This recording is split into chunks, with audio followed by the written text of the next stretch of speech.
जय जोहार, नमस्कार। दैनिक छत्तीसगढ़ चैनल देख रहे हैं आप। मैं हूं आपके साथ अभिजीत कुमार और करते हैं आज की खबरों की शुरुआत सबसे पहली बड़ी खबर के साथ। इससे पहले छत्तीसगढ़ से अगर आप और देखना चाहते हैं रोजाना छत्तीसगढ़ के समाचार तो नीचे लाल कलर का सब्सक्राइब बटन दिया है, जिसे दबाकर चैनल को आपको सब्सक्राइब करना है। पहली बड़ी खबर, राजीव गांधी किसान न्याय योजना की तीसरी किस्त का भुगतान दिवाली से पहले किसान भाइयों के खाते में होने जा रहा है। संजारी बालोद विधानसभा में मुख्यमंत्री ने जन चौपाल में इस बात की घोषणा की है। दरअसल छत्तीसगढ़ के मुख्यमंत्री भूपेश बघेल अपने भेंट मुलाकात कार्यक्रम के तहत तीसरे दिन संजारी बालोद विधानसभा क्षेत्र पहुंचे। यहां उन्होंने गुरूर नगर पंचायत और ग्राम जगन्नाथपुर में जन चौपाल लगाकर लोगों की समस्याएं सुनी। सीएम भूपेश बघेल ने कहा कि लोगों में भेंट मुलाकात कार्यक्रम को लेकर काफी ज्यादा उत्साह है और इनमें स्टूडेंट्स को लेकर के हर वर्ग के लोग पहुंच रहे हैं और अपनी मांगे हमारे समक्ष रख रहे हैं। जगन्नाथपुर में भेंट मुलाकात के दौरान मुख्यमंत्री ने कहा कि राज्य सरकार के प्रयासों के फलस्वरूप आज खेती लाभ का व्यवसाय बन गया है। उन्होंने कहा कि इस साल समर्थन मूल्य पर धान खरीदी 1 नवंबर से शुरू होगी।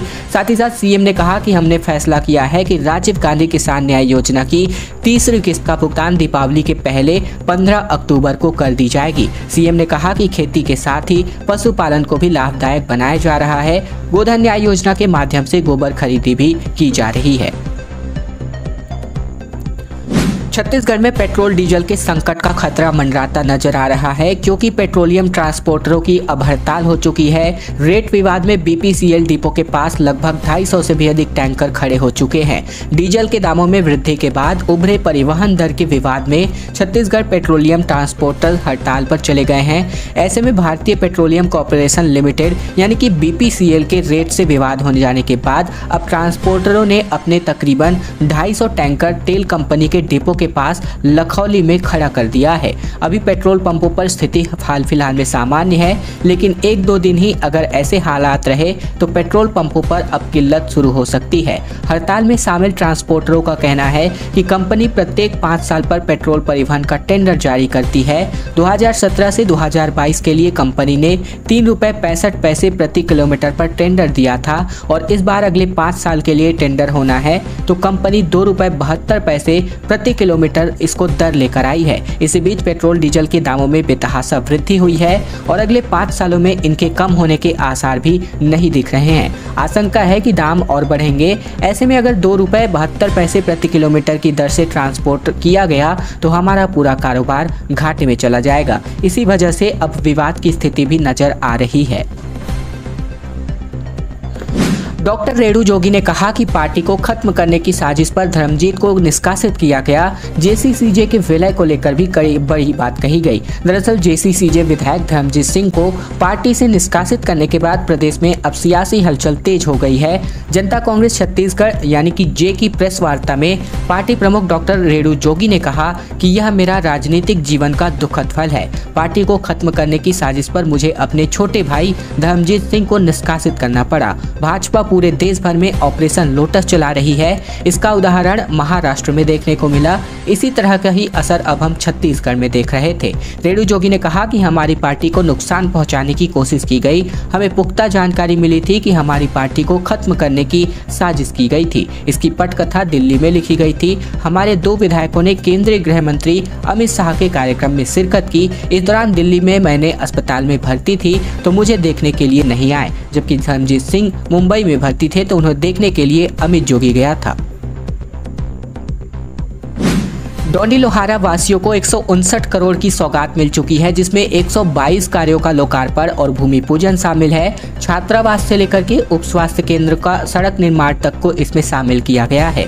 दरअसल छत्तीसगढ़ के मुख्यमंत्री भूपेश बघेल बीते दिन बालोद जिले के डौंडी लोहारा विधानसभा क्षेत्र को 159 करोड़ 23 लाख रुपए के 122 विकास कार्यों की सौगात अर्पण की, जहां पर 112 करोड़ 55 लाख रुपए की लागत से बनने वाले 87 विकास कार्यों का भूमि पूजन और 46 करोड़ 68 लाख रुपए की लागत से तैयार 35 विकास कार्यों का लोकार्पण किया गया। मुख्यमंत्री भूपेश बघेल ने प्री मैट्रिक आदिवासी बालक छात्रावास साल्हे लगभग 152 लाख रुपए, डौंडी में लागत 151 लाख, जबकि दल्ली में लागत 152 लाख, तो वहीं सुरडूंगुर में लागत 152 लाख, डौंडी लोहारा में लागत 192 लाख रुपए का लोकार्पण किया। साथ ही प्री मैट्रिक कन्या छात्रावास का भी भूमि पूजन किया।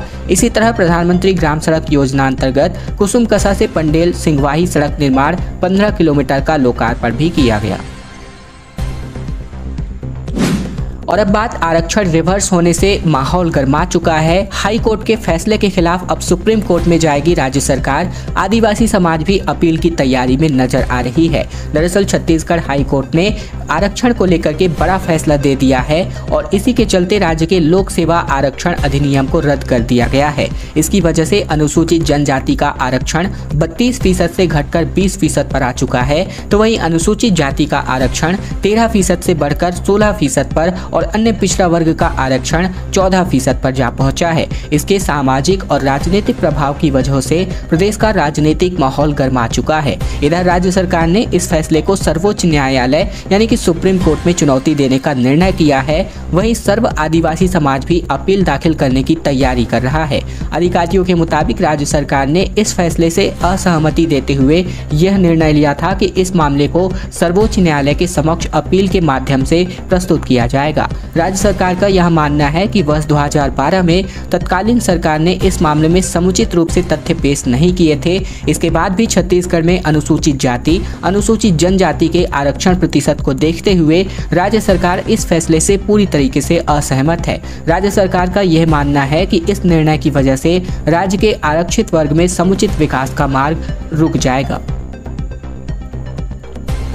नई पेंशन स्कीम से अब अंशदान निकालने पर रोक लगा दी है छत्तीसगढ़ सरकार ने। पुरानी पेंशन योजना लागू होने के बाद दोगुना लाभ लेने के लिए कर्मचारी लगातार पैसा निकाल रहे थे। दरअसल छत्तीसगढ़ में सरकार ने नवीन पेंशन योजना के जो तहत कर्मचारी अंशदान की राशि है, इसकी अंतिम निकासी पर अब रोक लगा दी है। ऐसा पुरानी पेंशन योजना के बहाल होने के बाद होने वाली जटिलताओं से बचने के लिए किया जा रहा है। बताया जा रहा है कि पुरानी पेंशन बहाली के बाद रिटायर्ड अधिकारी कर्मचारी अपने अंशदान की राशि निकालने लगे थे। वित्त विभाग के संयुक्त सचिव अतीश पांडे ने बीते दिन एक निर्देश जारी किया। इसमें कहा गया कि राज्य सरकार ने अप्रैल महीने से ही पुरानी पेंशन योजना लागू कर दी है। अप्रैल महीने के वेतन से ही सामान्य भविष्य निधि के लिए कटौती के आदेश भी जारी हो चुके थे और यह देखने में आया है कि अंशदायी पेंशन योजना के तहत जमा रकम को कर्मचारी रिटायरमेंट, मृत्यु अथवा सेवा त्याग की स्थिति में निकालने लगे हैं और अगर ऐसा हुआ तो भविष्य में दोहरे लाभ की स्थिति बन जाएगी, जिसे देखते हुए पुरानी पेंशन लागू होने के बाद अंशदायी पेंशन योजना के अंतर्गत पैसे निकालना गलत है और ऐसे में सभी सरकारी सेवकों के लिए अंशदायी पेंशन योजना के अंतिम निकासी पर रोक लगा दी जाती है। परीक्षा फीस माफ होने के बाद दर्जन भर परीक्षाएं हुई और एक में भी उपस्थिति 80% पर नहीं पहुंची। परीक्षा शुल्क खत्म हुआ तो वे भी आवेदन करने लगे हैं जिन्हें एग्जाम असर में देना ही नहीं था। दरअसल हम बात कर रहे हैं राज्य सरकार की ओर से व्यापमं और पीएससी से आयोजित होने वाली प्रतियोगी परीक्षाओं के बारे में, जहां पर परीक्षाओं में फीस माफ करने के बाद अब हर परीक्षा में गैर हाजिर होने वाले उम्मीदवारों की संख्या दोगुना से भी ज्यादा हो चुकी है। फीस नहीं लगने की वजह से ऐसे युवा भी आवेदन कर रहे हैं लेकिन परीक्षा में शामिल नहीं हो रहे हैं। जब से फीस माफी हुई है, परीक्षाओं के लिए आवेदनों की संख्या काफी बढ़ चुकी है। ऐसे में शुल्क नहीं होने की वजह से पात्र और अपात्र सभी लोग आवेदन कर रहे हैं। इससे व्यापमं की परेशानियां बढ़ गई हैं। हजारों की संख्या में आवेदन आने की वजह से उसकी जांच और उसके बाद उन सभी को प्रवेश जारी करने में काफी लंबा वक्त लगने लगा है। ऐसे में परीक्षा के दिन परीक्षार्थी नहीं पहुंच पा रहे हैं और अब इस सिस्टम पर भी कई सवाल खड़े होने लगे हैं। दरअसल बात करें तो फीस माफी के बाद अब तक लगभग जो है यहाँ पर दर्जन भर परीक्षाएं हो चुकी हैं। अगर मैं बात करूँ तो यहाँ पर बात करें तो PET, PPHD, PPT, pre MCA से लेकर pre BEd, pre DLEd, pre BSc nursing से लेकर pre MSc nursing, post basic nursing और साथ ही साथ वैज्ञानिक भर्ती और साथ ही साथ हाल ही में टीईटी की परीक्षा का आयोजन हुआ था और इनमें से किसी भी परीक्षा में अब तक 80% से भी ज्यादा यहाँ पर 80% तक जो उपस्थिति है वो नहीं पहुंच पाई है इन परीक्षाओं में जब से फीस में माफी की गई है। छत्तीसगढ़ अब तक लंपी रोग से मुक्त है। ऐसे में प्रदेश में अब तक एक भी मामला नहीं मिला है, जो कि बहुत बड़ी राहत की खबर है। सीमाई क्षेत्रों में चेक पोस्ट लगा दिए गए हैं। राज्य में पशुओं के लंपी स्किन रोग का अभी तक कोई भी मामला सामने नहीं आया है, ये राहत वाली बात है। लंपी स्किन रोग की आशंकाओं को देखते हुए पशु चिकित्सा विभाग का मैदानी अमला अलर्ट मोड में है और वह गांवों का निरंतर भ्रमण करके पशुओं को लंपी रोग से बचाव के उपाय पशुपालकों को बता रहे हैं। पशुओं में लंपी स्किन रोग का मामला राजस्थान, गुजरात सहित अन्य राज्यों में प्रकाश में आते ही छत्तीसगढ़ में पशुओं को इस रोग से बचाने के लिए संचालक पशु चिकित्सा सेवाओं ने इस अगस्त माह के पहले सप्ताह में ही गाइडलाइन जारी करके विशेष सावधानी बरतने का निर्देश विभागीय अधिकारियों को जारी कर दिया था। तब से लेकर छत्तीसगढ़ राज्य के 18 जिलों की सीमाएं और अन्य राज्यों से जो सीमाएं जुड़ी हुई हैं, जहां से बीमार पशुओं के आगमन की संभावना हो रही है, वहां पर सीमावर्ती ग्रामों में चेक पोस्ट लगाकर नियमित चेकिंग करके निगरानी रखी जा रही है। आदेश की समीक्षा लगातार मंत्रालय करवा रहा है। आरक्षण के आधार पर 10 साल में 10,000 से भी ज्यादा पदों पर भर्ती हुई, जिसमें कई पदोन्नतियां भी हुई हैं। दरअसल प्रदेश के सरकारी विभागों में दिए जाने वाले 58% आरक्षण को हाईकोर्ट ने गलत बताया है और इस आदेश के जारी होने के बाद सरकारी महकमे में हड़कंप मच चुका है, क्योंकि पिछले 10 सालों में प्रथम श्रेणी से लेकर के चतुर्थ श्रेणी के सभी पदों पर लगभग 10,000 से भी ज्यादा भर्तियां की गई। जीएडी के सचिव डीडी सिंह के मुताबिक बात करें तो ये कानूनी मामला है। महाधिवक्ता स्तर पर फैसले का अध्ययन किया जा रहा है, इसीलिए अभी कुछ भी कहना उचित नहीं है। विभाग के अफसरों के मुताबिक बात करें तो जो भी सरकारी आदेश निकाले जाते हैं उनमें इस बात का उल्लेख रहता है कि आदेश हाई कोर्ट में दाखिल याचिका के अध्याधीन है। केंद्र द्वारा आरक्षण की सीमा 50% तय है और उससे 10% और ओबीसी वर्ग के लिए अलग से आरक्षण का ऐलान भी किया गया है। ऐसे में वर्ष 2012 तक प्रदेश में एसटी को 20, एससी को 16 और ओबीसी को 12% आरक्षण दिया जा रहा था। मालूम हो कि आरक्षण की स्थिति को लेकर राज्य सरकार ने मनोज पिंगुआ कमेटी का गठन किया था। इस कमेटी ने पहले ही अपनी रिपोर्ट प्रस्तुत कर दी है।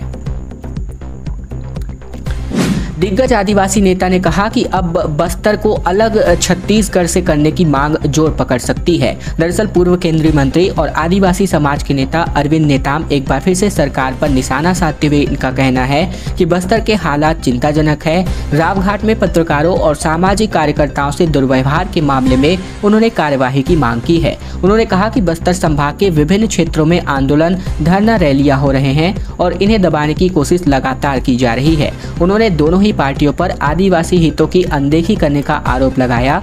उन्होंने ये भी कहा कि हालात बस्तर में इस कदर चिंताजनक हैं कि अलग राज्य बनाने की मांग स्थानीय लोगों में जोर पकड़ सकती है। साथ ही आदिवासी मुख्यमंत्री की मांग को लेकर भी पूर्व मंत्री ने कहा कि भारतीय जनता पार्टी और कांग्रेस की सरकार जब तक राज्य में रहेंगे तब तक आदिवासी चेहरे को मुख्यमंत्री बनने का मौका कभी नहीं मिल सकता। छत्तीसगढ़ में 500 से भी अधिक लोगों ने ज्वाइन की बीजेपी। पुराने बागी कांग्रेस और जेसीसी जे नेताओं ने यहां पर अपना दल बदला। नेता बोले कि कांग्रेस की अब उल्टी गिनती शुरू हो चुकी है। दरअसल बीते दिन भाजपा में दूसरे दलों के साथ कई नेताओं ने प्रवेश कर लिया। इसमें भाजपा से ही बागी हुए नेताओं को लेकर के बसपा, जनता कांग्रेस और कांग्रेस के नेता शामिल हैं। दोपहर के वक्त पार्टी के रायपुर स्थित प्रदेश कार्यालय में सह संगठन प्रभारी नितिन नवीन पहुंचे और इसके बाद बड़ी तादाद में अपने समर्थकों के साथ आए नेताओं ने भाजपा ज्वाइन कर लिया। इसके साथ ही तकरीबन 500 समर्थकों ने भी पार्टी ज्वाइन किया है। खैर दोस्तों, आज की खबरों का सिलसिला बस यहीं तक का था। अगर आपको यह वीडियो पसंद आए तो वीडियो को लाइक कर दीजिएगा। चैनल पर नए हैं तो चैनल को सब्सक्राइब भी कर लीजिएगा, ताकि प्रतिदिन की महत्वपूर्ण खबरें, छत्तीसगढ़ के समाचार हम आप तक रोजाना पहुंचा सके। तो दोस्तों, चैनल सब्सक्राइब जरूर कीजिएगा।